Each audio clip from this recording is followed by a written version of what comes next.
곧 의로우신 예수 그리스도시라.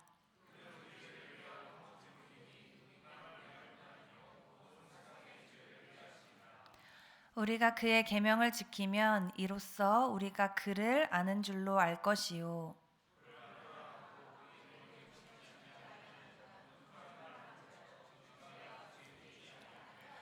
누구든지 그의 말씀을 지키는 자는 하나님의 사랑이 참으로 그 속에서 온전하게 되었나니 이로써 우리가 그의 안에 있는 줄을 아노라. 그의 안에 산다고 하는 자는 그가 행하시는 대로 자기도 행할지니라. 아멘. 오늘 본문은 세베대의 아들이자 야고보의 형제인 사도 요한이 쓴 편지입니다. 요한은 자신이 이 편지를 쓴 목적에 대해 요한일서에서 총 4번 언급하고 있는데요. 먼저 1장 4절 말씀을 보면 우리가 이것을 씀은 우리의 기쁨이 충만하게 하려 함이라 라고 이야기하고 있습니다. 또 2장 1절 말씀을 보면 내가 이것을 너희에게 씀은 너희로 죄를 범하지 않게 하려 함이라. 2장 26절 너희를 미혹하는 자들에 관하여 내가 이것을 너희에게 썼노라. 5장 13절 내가 하나님의 아들의 이름을 믿는 너희에게 이것을 쓰는 것은 너희로 하여금 너희에게 영생이 있음을 알게 하려 함이라. 아멘. 요한이 기록한 목적을 정리하자면 하나님의 자녀의 진정한 기쁨을 증진하기 위해 하나님의 자녀가 죄를 짓지 않도록 하기 위해 거짓 교사로부터 하나님의 자녀를 보호하기 위해 하나님의 자녀에게 구원의 확신을 주기 위해 기록한 것입니다. 오늘 본문의 목적인 하나님의 자녀가 죄를 범하지 않게 하기 위해라는 주제는 그리스도인으로 살아가는 우리에게는 언제나 고민거리로 남아있는 주제인 것 같습니다.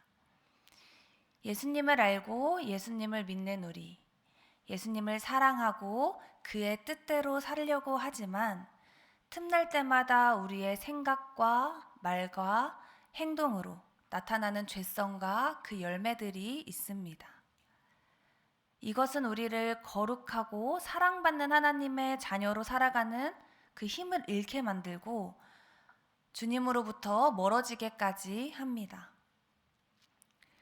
요한일서 1장을 보면 알 수 있듯이 이 당시 교회는 예수님을 알고 믿고 사랑한다고 말하면서도 사실은 그 안에는 진리가 없는 거짓된 믿음을 가진 사람들로 인해 혼란스러웠습니다. 게다가 견실한 믿음을 가진 성도들도 자칭 그리스도인이라 하면서 육체의 어둠 가운데 거하는 이들의 가르침에 미혹될 수 있었습니다. 이러한 삶은 범죄하는 삶, 어두움 가운데 거하는 삶으로 표현되고 있습니다. 그렇다면 나를 위한 화목제물이 되신 예수 그리스도를 믿는 참된 믿음에 대해서 사도 요한은 어떻게 정의하고 있는지 우리 함께 보도록 하겠습니다. 요한은 다른 모든 사변은 뒤로하고 가장 중요한 지표 한 가지를 이야기합니다. 그것은 바로 예수님의 계명을 지키는 것입니다. 예수님의 계명은 무엇입니까? 예수님의 계명은 하나님을 사랑하고 이웃을 사랑하는 것입니다. 내 방식, 내 기준의 사랑이 아닌 하나님께서 명령하신 거룩한 삶 안에서 드러나는 사랑입니다. 예수님을 안다라고 말하는 사람들은 참 많았지만 사도 요한은 그의 계명을 지키는 자가 예수님을 바로 아는 자라고 단언합니다. 4절에서는 이것을 부정적인 방식으로 강조하면서 그를 안다고 말하면서 그의 계명을 지키지 아니하는 자는 거짓말하는 자며 진리가 그 안에 있지 않다라고 말하고 있습니다. 반면에 5절은 그의 말씀을 지키는 자는 하나님의 사랑이 참으로 그 속에서 온전하게 되었다라고 말합니다. 이것이 바로 우리가 그의 안에 있는 증거입니다. 심지어 6절은 그의 안에 산다고 하는 자는 그의 계명을 지키는 것을 넘어서 그가 행하시는 대로 자기도 행해야 한다고 말하고 있습니다. 너무나도 명료하게 진리와 거짓을 분별하는 말씀입니다. 우리 함께 3절에서 6절 말씀을 읽어보도록 하겠습니다. 함께 읽습니다. 우리가 그의 계명을 지키면 이로써 우리가 그를 아는 줄로 알 것이요 그를 아노라 하고 그의 계명을 지키지 아니하는 자는 거짓말하는 자요 진리가 그 속에 있지 아니하되 누구든지 그의 말씀을 지키는 자는 하나님의 사랑이 참으로 그 속에서 온전하게 되었나니 이로써 우리가 그의 안에 있는 줄을 아노라. 그의 안에 산다고 하는 자는 그가 행하시는 대로 자기도 행할지니라. 아멘. 그런데 제가 이 말씀을 묵상하다가 한 가지 의문이 생겼습니다. 우리 중에 누가 예수님을 안다고 하면서 계명을 지키지 않는 죄를 피할 수 있을까? 여기서 말하고 있는 거짓말하는 자, 진리가 그 속에 있지 않은 자가 바로 나 같은데 심지어 예수님처럼 행하라고 하는 말씀은 내가 따라가기에는 너무 버겁지 않은가? 라는 생각을 하게 되었습니다.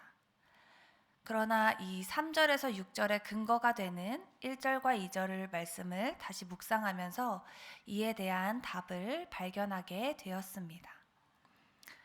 먼저 첫 번째는 하나님께서 나의 행위와 관계없이 나를 자녀 삼아 주셨다는 것입니다. 요한이 이미 편지의 수신자를 나의 자녀들이라고 칭하고 있습니다. 사실 여기서 요한이 말하는 자녀는 하나님의 자녀들을 직접적으로 의미하고 있지는 않습니다. 요한이 나의 자녀들이라고 부르는 대상은 요한을 통해서 예수 그리스도를 배우고 믿게 된 신자들을 의미합니다. 그렇다면 그런 의미에서 본다면 요한이 여기서 나의 자녀들이라고 한 사람들은 하나님의 자녀들로 볼 수 있을 것 같습니다. 복음은 누가 더 하나님 말씀을 잘 지키는가를 비교해서 자녀를 삼을지 말지를 결정한다고 말하지 않습니다. 오히려 우리는 자녀될 자격과 행위가 아무것도 없음에도 불구하고 하나님께서 일방적인 사랑으로 우리를 자녀로 만들어 주셨음을 말합니다.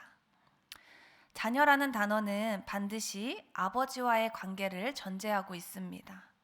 죄와 심판, 용서와 자유는 다른 것이 아니라 하나님과 자녀된 그 관계를 가지고 있는지 아닌지에 따라 결정됩니다.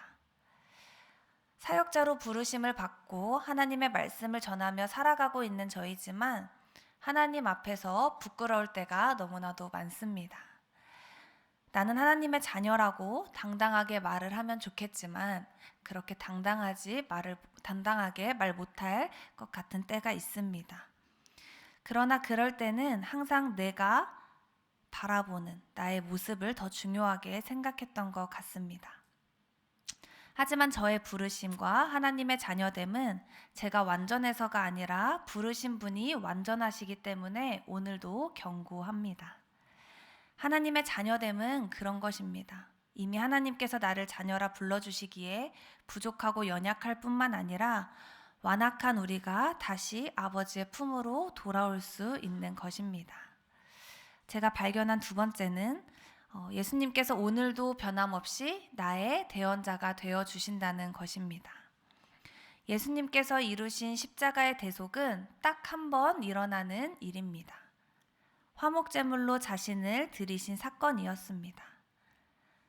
그런데 그 예수님께서 십자가에서 죽으시고 사라지신 것이 아니라 지금도 살아계신 분이십니다. 오늘 본문인 1절의 후반절을 제가 한번 읽어드리겠습니다. 만일 누가 죄를 범하여도 아버지 앞에서 우리에게 대언자가 있으니 곧 의로우신 예수 그리스도시라. 아멘. 화목제물로 자신을 드리셨던 예수님은 죽으시고 3일 만에 부활하셨습니다. 그리고 지금은 우리의 중보자로서 아버지께 우리가 나아가도록 그리고 우리가 죄를 용서받도록 하시는 살아계신 대언자이십니다. 요한일서에서 거짓 믿음을 가진 자들로 분별되는 사람들은 이것을 믿지 않았습니다. 그들은 주님의 계명을 지키지 않고 어둠 안에서 행하면서도 스스로 죄가 없다고 주장했던 사람들입니다. 그들과 똑같이 연약한 우리가 그들과 다른 점이 있다면 바로 예수님 안에 있다는 것입니다.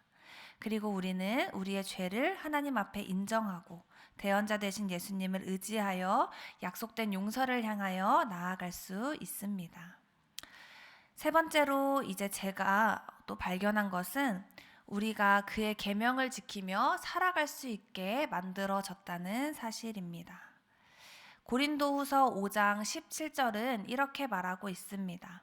함께 읽겠습니다. 그런즉 누구든지 그리스도 안에 있으면 새로운 피조물이라. 이전 것은 지나갔으니 보라 새 것이 되었도다. 아멘. 이 구절은 오늘 본문에서 사용하고 있는 그리스도 안에 있으면이라는 표현을 통해 우리가 바로 새롭게 창조된 하나님의 자녀들임을 이야기해 줍니다. 이것은 단지 신분의 변화만 있는 것이 아니라 우리 이전에는 꿈꿀 수 없었던 주님의 계명을 지키는 삶을 살아갈 수 있도록 가능케 하셨다는 것을 뜻하고 있습니다. 하나님을 알지도 믿지도 사랑하지도 않던 내가 너무나 약소하고 부족하지만 그럼에도 하나님의 말씀에 은혜 받고 결단하고 순종할 수 있는 사람이 되었다는 것은 놀라운 일입니다. 우리는 이러한 변화와 능력을 스스로 잊을 때가 있습니다. 그래서 하나님의 말씀에 순종하지 못하는 것을 마치 당연한 나의 모습인 것처럼 여길 때가 있습니다. 우리가 이 죄를 어기면 어떡하지? 하는 그 모습들을 묵상하지 않아야 합니다. 묵상할 필요가 없습니다. 제가 앞에서 세 가지를 나눠 드렸던 것처럼 우리는 하나님의 자녀이기 때문에 또 주님께서 우리의 대언자가 오늘도 변함없이 되어주시기 때문에 또 그 계명을 지키며 살아갈 수 있도록 주님께서 함께하고 계시기 때문에 우리는 죄를 범하지 않을까 염려하며 두려워할 필요가 없습니다.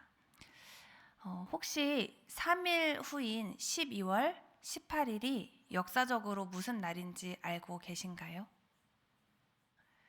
네, 아시는 분들도 계시겠죠? 네, 1865년 미국에서 노예제도가 공식적으로 폐지된 날입니다. 미국 노예제도는 17세기에 시작되어 19세기까지 이어졌습니다. 아프리카에서 강제로 이주된 사람들은 농장, 특히 담배와 목화 농장에서 중요한 노동력으로 사용되어졌습니다. 노예제도가 폐지되기까지의 과정은 매우 복잡했었습니다. 그러나 그 복잡한 과정 끝에 1865년 노예제를 전면적으로 폐지하는 13차 수정헌법이 통과되었습니다.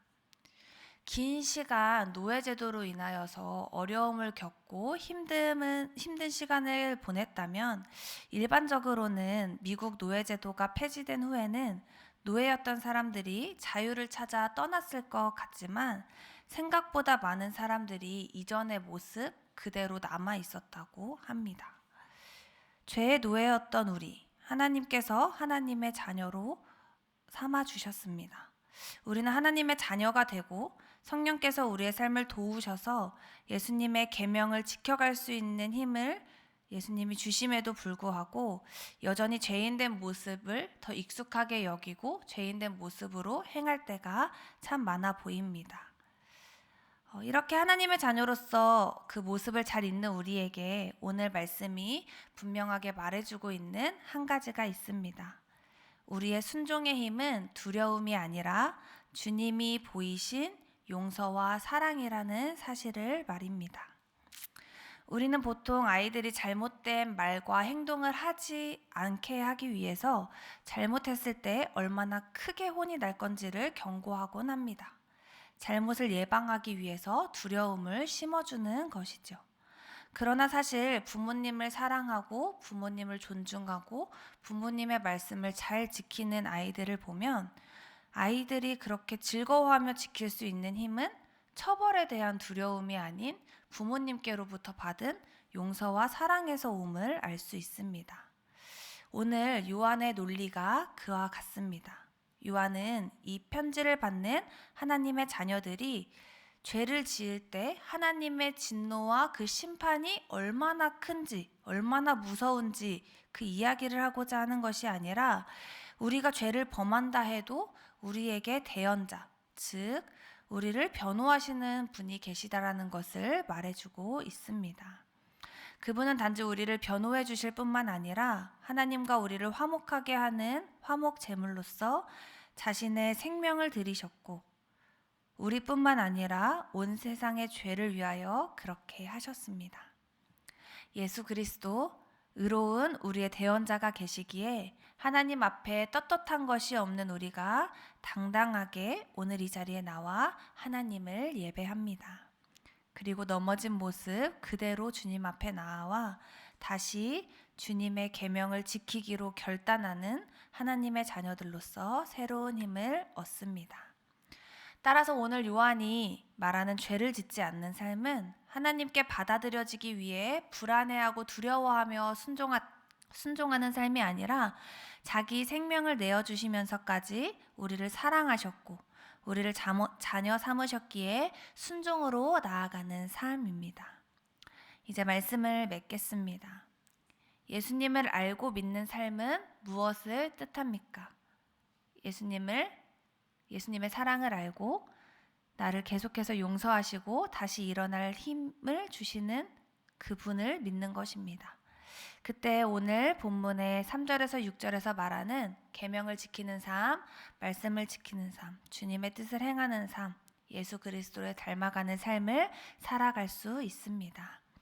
이 길이 결코 쉽지 않고 고된 길입니다. 그리고 우리 스스로는 완벽히 이룰 수 없는 길입니다.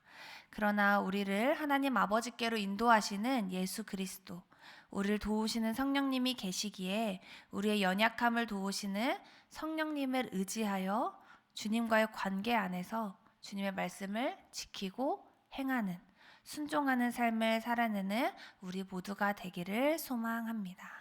함께 기도하겠습니다.